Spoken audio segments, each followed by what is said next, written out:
The year is 2022.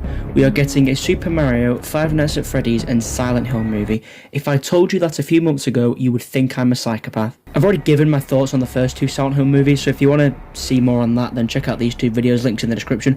But to celebrate this amazing news, we're here to look at some of the best video game adaptations to see if they will live up to their quality. Well, that, and as you lot know, I love myself a good, or bad, video game adaptation. And in my little break, I have been researching and watching many of them to fill myself in on this genre even more. During this venture, I found myself watching some good, some bad, but also some good, but also some more bad. However, what I find hilarious is that there is only one adaptation that I found to be the most faithful and best to the game, and it came in the show that I least expected it to. Yeah, I know, right? Crazy. But the Cuphead show bangs because just like the game, it has that 1930s kind of feel to it. My only issue in that area is that I believe they could have made it feel a bit more old-timey, so that's a little frustrating, but make no mistake, the animation is outstanding. I also really enjoyed Mugman's character. He stole the show in places, and sometimes it felt like the show was just watching the gradual decline in his sanity. He honestly felt more scary than the devil at some time. It has such a great amount of fan service without it feeling forced, and that's quite a hard thing to do nowadays, especially since most fans now will just pull you up on doing it. Overall, the show has just got such a good feel to it. It reminded me of the times I would sit there and watch Tom and Jerry for hours on end as a kid. Seriously, that show has those kind of vibes to it. It also gives me great joy because I want to take in Cuphead content without wanting to throw something. Seriously, I played that game for a while, and whilst it's obviously a banger, it is just so frustrating. But going back to the show, the way they implement characters like Mugman and, oh I don't know, Miss Chalice, who is another one who makes me laugh like a Neanderthal. She brings so much humour and also gives us this scene, which is basically Luigi's Mansion, so that made me giggle. I've seen a lot of comparisons to Danny Phantom, and yeah. Like I say, my only gripe is that I wish there was more of that old-timey feel, as I absolutely buzzed off it whilst playing the game, but the feel is definitely still there, so I'm not complaining too much. There is just so much charm to this show, it's great. There are a couple misses, especially episode 2, which I feel is very weak, but overall it mostly has hits. The feel of old kids show like Tom and Jerry, probably the best example, is 100% there, and I can't help but feel like that was half their inspiration. I also found this hilarious comparison with one of the scenes. Now fighting!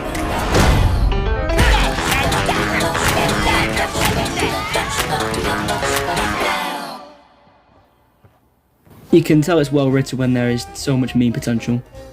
I've seen a lot of people compare it to Mickey Mouse, and I can kinda see that, especially when look at the animation style at characters. So yeah, this show is great and honestly just made me smile.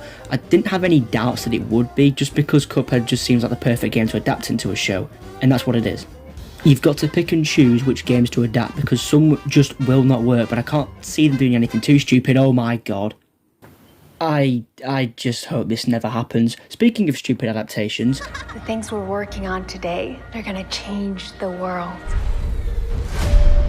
now, I want to keep this section brief because I want this to be bright and happy.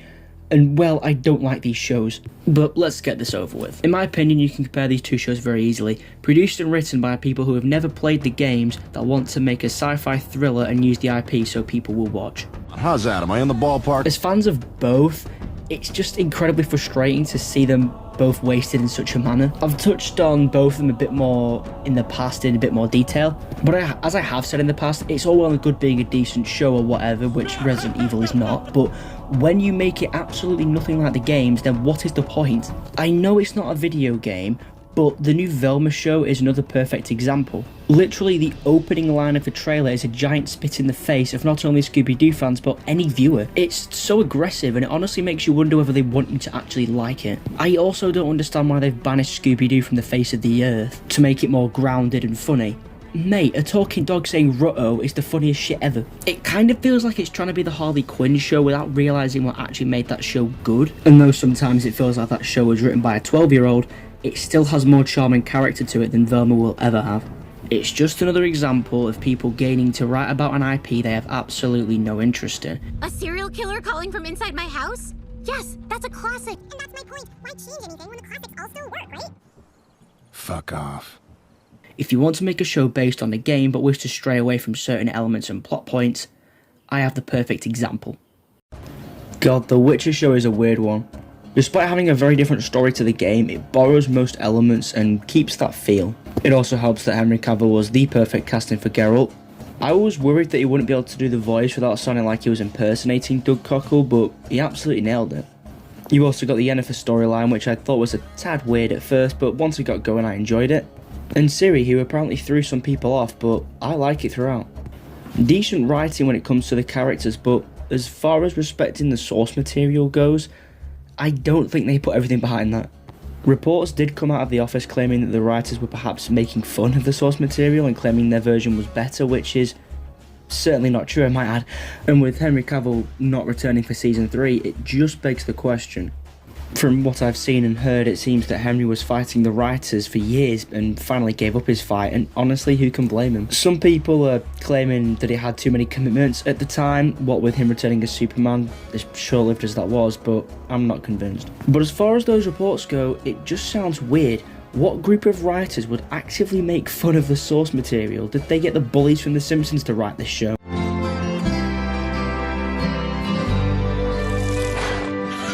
It is such a shame too, because people who have never played the games or read the books can watch and enjoy it, can literally just boot up Netflix, stick it on and watch it, no bullshit involved. And that is perfectly what a video game adaptation should be.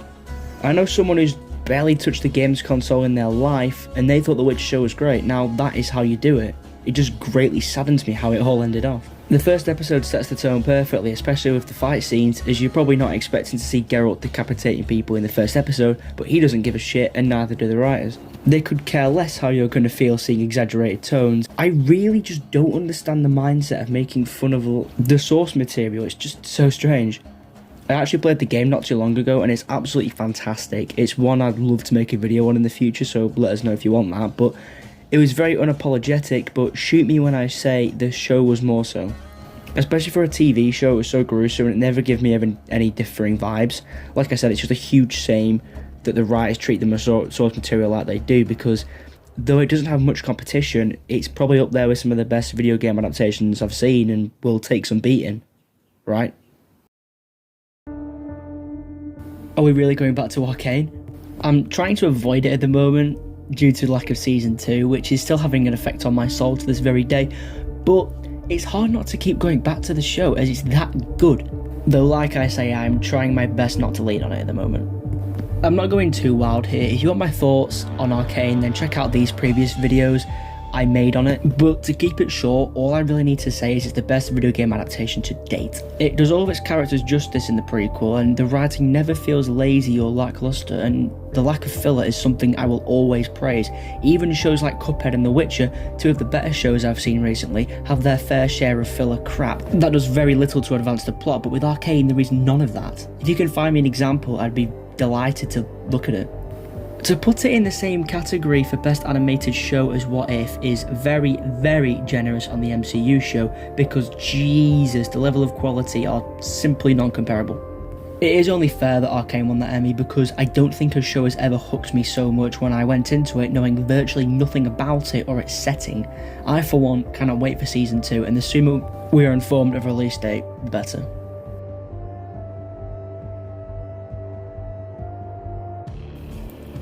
Due to the negative vibe of my previous video, I wanted to make this one to be a bit more upbeat and positive, to try and show you guys which video game adaptations try the hardest to actually, care for the fans more than anything else. I would also like to say thank you for the positive reception on that previous video, by the way. It's great to see, especially since I was gone for a little bit. If there is any other video game adaptation shows, or, just a show in general that you want me to check out, perhaps make a video on, just let me know and I'll be all for that. Anyway, thank you for watching. If you agreed with what I had to say here, or even if you didn't, feel free to leave a comment explaining your thoughts on any of these adaptations, or any show that you've seen in general recently. And if you'd like to see more videos like this, then please consider subscribing, it really helps me out. And yeah, that's about all I have to say. Speak to you soon.